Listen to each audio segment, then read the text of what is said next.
Hello, everybody. Scott Golden here with the Pro Wrestling Logic YouTube channel with your NXT report of the week for the week of the 16th of April 2020.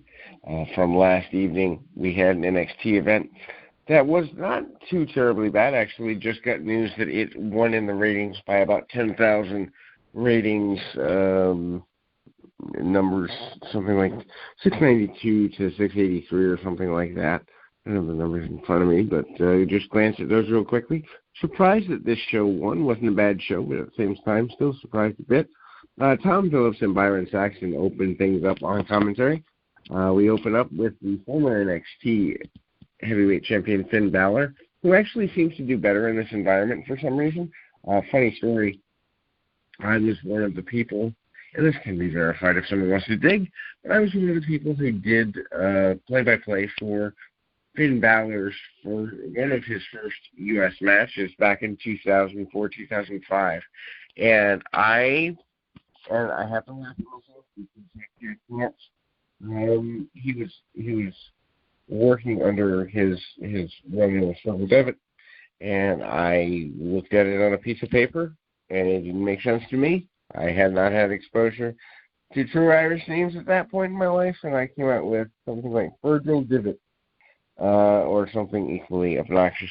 Anyway, we went to live tape, and I proceeded to botch his name for the next 10 minutes, feeling like an idiot now that he's made it national, but that'll teach you kids. Do some prep work before you get started. Unfortunately for me, I had no one to feed me information for the prep work because he was new to the United States, and the only person who knew much about him at the time was the promoter that brought him in that wasn't giving me the information. In any event, this was much before you had things like Cage Match where you could just go look this stuff up. In any event, it was awkward. So anyway, Balor's feud to get to Walter continues. This time Archer is the the gateway to get there from here. They're still building the Walter versus Balor match, even if it can't happen, which I think is good. Eventually it will happen. And the longer you build it, the more enjoyment it will be had from it when it finally does have the ability to take place. I think the one thing the quarantine is forcing WWE to do is either A, abandon story arcs altogether, or B, learn that a longer story arc is not always a bad thing. It's been nearly 20 years since they knew this, but maybe it's time to relearn what's old is new again. In any event, we then see a pretty good match between these two, and Archer tries to gain control. And then Balor comes back and kind of forwarding attempts like a drop kick, uses the hamstring for the guns as if he's showing the Bullet Club. Bartel at ringside, the partner of Archer, is, and I know I'm pronouncing that wrong, but is still there and interfering. Beautiful. Tilt-a-wheel backbreaker as a momentum shifter in the match, to where Balor's now on the defense, and Balor fires up and fights back. Double stomp by Balor led into a sling blade. Let's see. Batal offers a distraction that leads to his partner getting back in control. Attempted roll-up, but it doesn't seem to work out. And then we have Bartel pulls Balor to the outside, and Papa gets some ring steps. Balor gets out of the way. Archer then is charging at him, and then catches a sling blade on the floor for his trouble. Archer briefly cuts him off, but Balor eventually hits the 1916 for the win. Decent match. Nothing really to write home about that you have to see, but if you enjoy if you enjoy Finn Balor, worth going out of your way to see the match. Charlotte Flair, in a pre-tape segment next, talks about what it took to win the championship and solidifying her legacy. She'll do what no one else has done. She'll be who no one else has been. She'll dominate 3 eras, past, present, and the future. Runs down a list of wins, acknowledging that she's beaten everybody,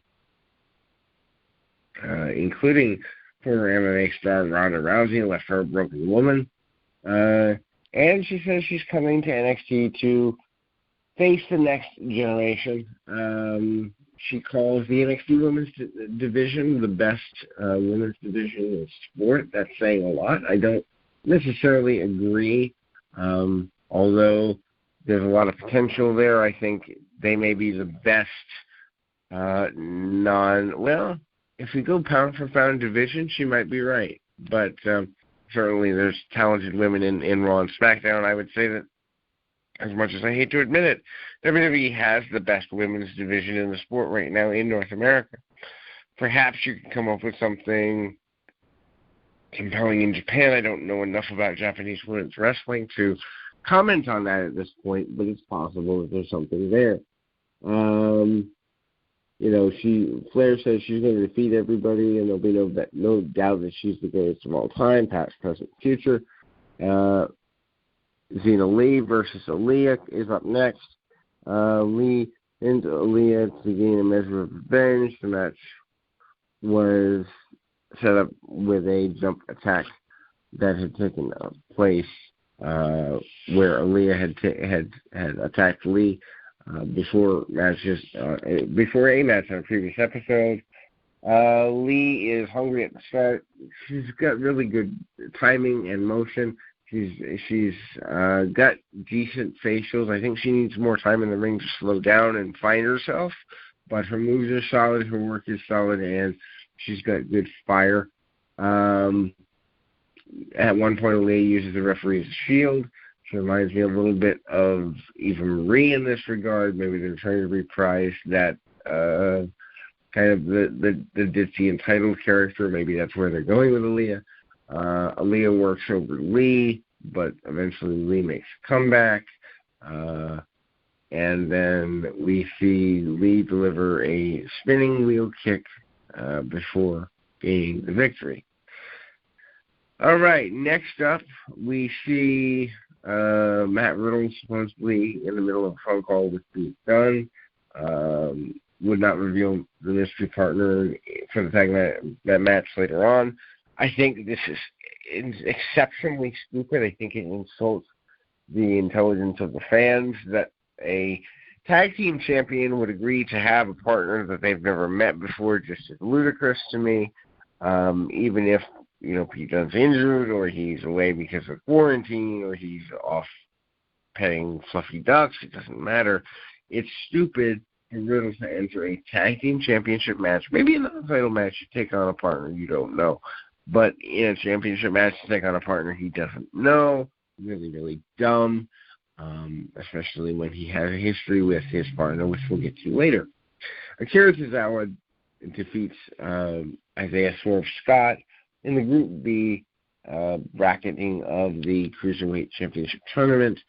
Tozawa pins Scott, and he leads the tournament off. Match is good. I've never been, up until the last few weeks, a Swerve Scott fan. I didn't see it. I see it now. He's got a lot of potential, and he's got a unique form of charisma, to say the very least.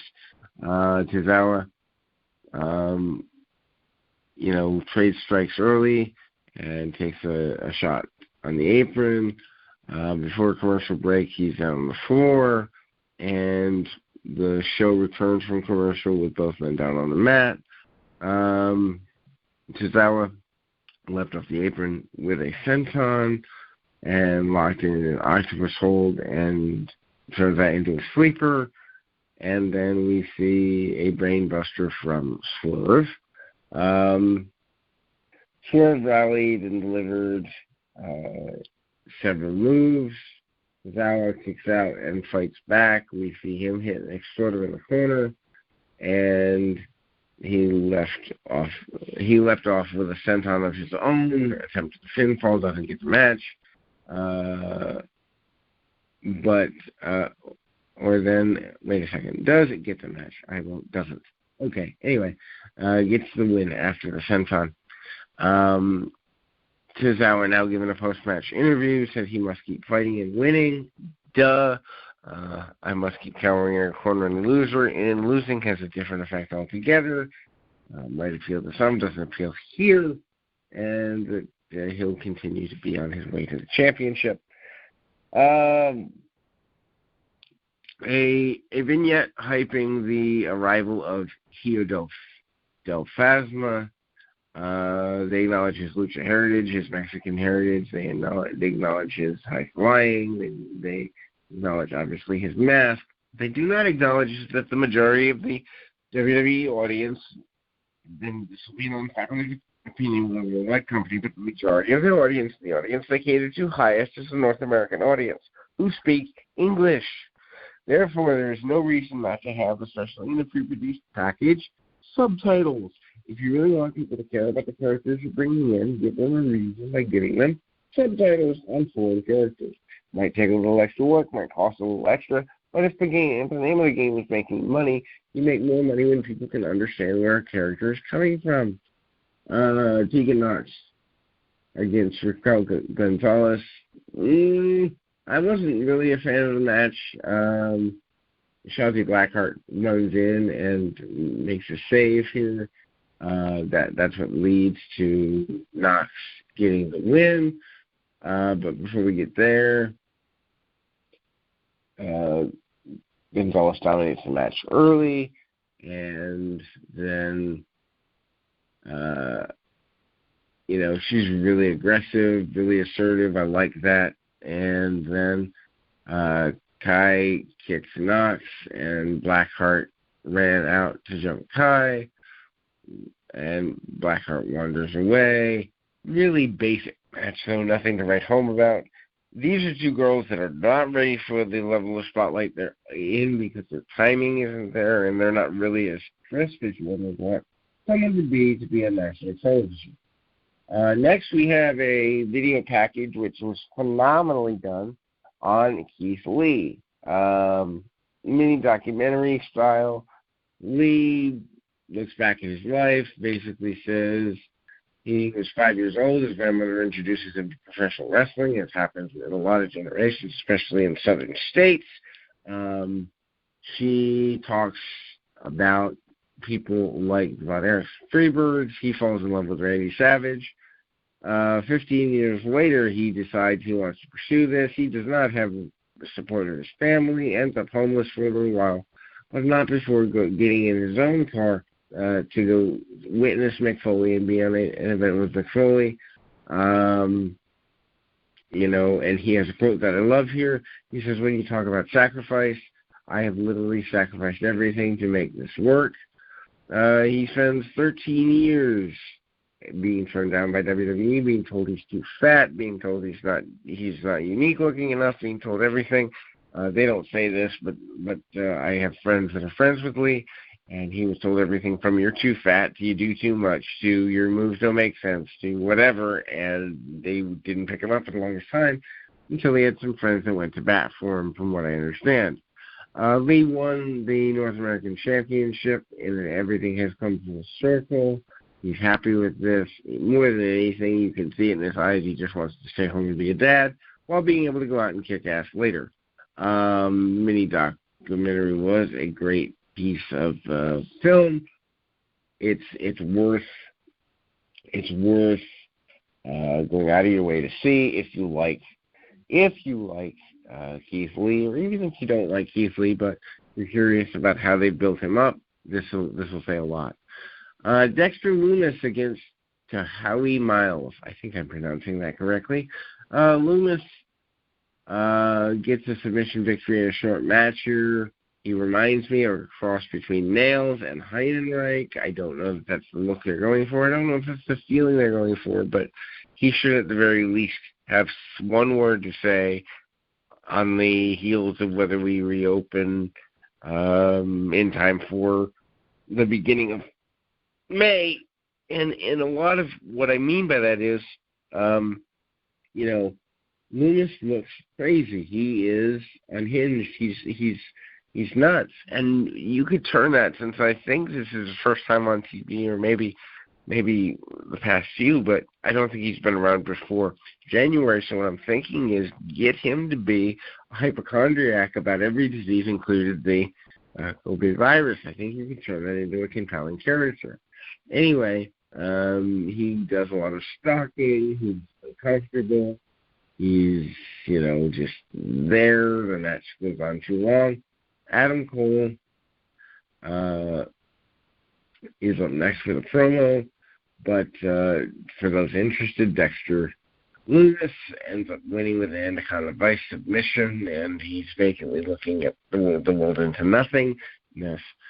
Adam Cole is up next, and he figures he would show up tonight to confront Velveteen Dream Ridiculous. He says that there's a thinly veiled nature to the dream, and it was brought up current events without actually going into it. Does Cole, I still, to me, is the entire wrestling industry tone deaf, that they can't say COVID-19, that they can't say coronavirus, that they can't say what's really going on. I get it. It's on the news 24/7. I get it. People hear it everywhere.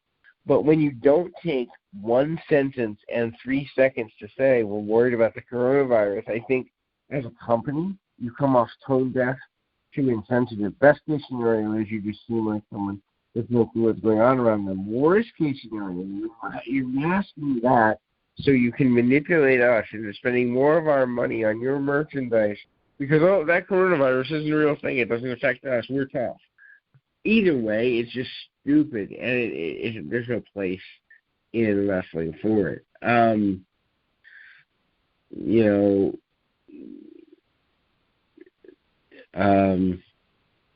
Velveteen Dream cuts his own promo on Adam Cole.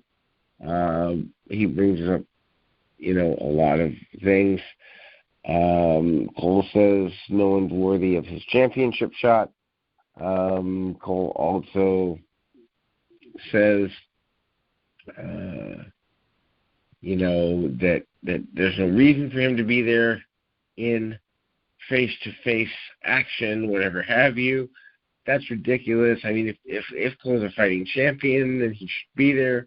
Even with the pandemic, you could have a storyline out of it if he's not there for the tapings, and turn it into I'm anti-pandemic, you people are worth it, whatever. But they didn't take that opportunity. It's interesting. It's one of those kind of things where the Velveteen Dream and Cole thing, I think they're leading to that being a main event program. I haven't seen enough of Dream to say, yes, he's the guy.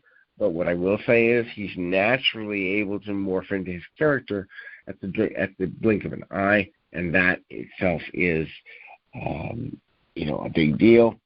They announced some matches for the Cruiserweight Championship Tournament next week. Those matches are included but not limited to, I think, there we go. El Hijo de Fantasma versus Jack Gallagher, Kushida and Tony Nese, and Drake Maverick and Jake Atlas. They are what they are. They're C-string show level cruiserweights. There's nothing wrong with it, but I can't imagine people jumping up and down for it. We now go to our main event, Timothy Thatcher and Matt Riddle versus the Disputed Era, Bobby Fish and Roderick Strong. Roderick Strong, not Storm. To retain the tag team championships. Thatcher is substitute for Dunn, who is, stuck off kilter with the epidemic, making his debut on NXT TV. Thatcher was revealed as a mystery partner. I think this is stupid. Not because Thatcher's a bad partner, but because they could have done so much more with it. You could have cut to vignettes after the initial 15, 20-minute vignette, and you could cut to Riddle being completely elated or betrayed. Did you enjoy the nature of looking at these women, or was it just work? I think that's a question that a lot of people are going to have going forward. In any event, Thatcher is a former Evolve champion. They didn't do enough to raise that, especially since they're in bed with Evolve anyway. Riddle should have been a little more angry, although angry is not his default emotion on any day of the week, even including if he had a lead pipe hanging out of his head. He's just a double tough guy. But anyway, Thatcher is a replacement. Thatcher's called the manliest SOB you'll ever meet on commentary at one point. Riddle starts with Bobby Fish, a grapple, and eventually leads to commercial. Thatcher's tagged in, actually great, and he doesn't save his partner. He's not there. But I think Thatcher is there for his own benefit. I think in weeks to come we'll find that out. I think he's just using the business of professional wrestling as a leverage point. That makes perfect sense to me. I've seen people do that before. The onset of the Undisputed Era, it continues after they do basic battle mid-ring. Riddle up to the penalty kick at one point for 2 count. He then dives with a series of wrenches. There it is. Riddle takes an Olympic slam. There we go. Before the final commercial mistake begins, Undisputed Era says that they are there, and this part of their plan all along. It's just interesting. Thatcher will go through an arm guard, but strong. He tries and gets linked. Again, unfortunate. Undisputed Era double teams Thatcher. Riddle jumped in to show his loyalty, but it still is, I think, a bit too much. Thatcher changed some strikes with strong, and then Thatcher got strong in figure for armbar submission. It's just really interesting that you bring a guy in who they mentioned he has 15 years experience, and what the heck is he doing in NXT and then on the main roster somewhere. Inquiring minds are going to know these things, and I know people are going to say, well, it's a 3-tiered brand. Still, till you do something to establish that NXT is equal to or better than either Raw or SmackDown, people are still going to perceive it as a lesser brand because that's the narrative you've given them for the last 5 years. Let me see here. The final segment is Tommaso Ciampa addresses Johnny Gargano in a pre-taped promo that closes the show. Ciampa says he's done with Gargano and his wife Candice LeRae. And I'm not thinking Alexis LeRae, totally different person, totally different era. Anyway, he basically says it's over. He wants something to do with him. And then we see Ciampa was about to say he's a better man, but suddenly ambushed by an unknown person. Ciampa lay motionless, the identity of the attacker unknown, and we're supposed to follow along. And then, as Ciampa lay motionless, the identity of the attacker could easily be identified to be the man formerly known as Killer Cross. Interesting build. Good way to bring in talent. WWE does have a masterful way of tying things together even months down the road. Just wish they did it more in a commentary role or in a way that people can follow the action a bit more. In any event, that will close your NXT review for the week of April 16th. And if you are interested, we will have an Impact and a Raw review up probably tonight, but definitely both of those by the end of the day tomorrow. I will be starting a Smoky Mountain Wrestling review series where we go episode by episode and review the action. I found a good bit of the episodes. We might have a few gaps, but we shouldn't have many. After that, though, I'm open to ideas and concepts. What types of shows would you like to see done in a retro review format? I say retro because what I'm looking for is any wrestling that has episodic television from the start of television, really, until 1989 when the industry truly changed. I know I've talked with people who are extremely supportive of the fact that I'm trying to bring this channel to prominence and others who are not. But regardless, I want to make this a fans experience kind of thing. So if you have a series that you want covered, maybe it's Saturday Night's Main Event, maybe it's something from the NWA or another one of the territories, the only thing I would ask is that when possible, keep my workload with the things that are the last 25 to 30 years. Reason being, I was not a major fan in the 80s. Because I didn't become one until 89, but I literally consumed everything I possibly could of WWF at that point. It's an honor to sit and voice in and do this program with you all, but the bigger honor for me is that anyone would remember, who Bobby Heenan was. Not that he was forgettable or anything, but time moves so fast. Hearing about Bobby and kind of dealing with it is something that a lot of people did not do to the fullest extent of their degree. And I don't mean a piece of paper degree, I mean degree of autonomy. We'll see in weeks and months to come. But for right now, it was a good show, worth checking out a couple of segments, and then easy for you to step onto another video. In any event, I keep reminding you, keep your feet on the ground, your mind in the moment. Until next time, everybody.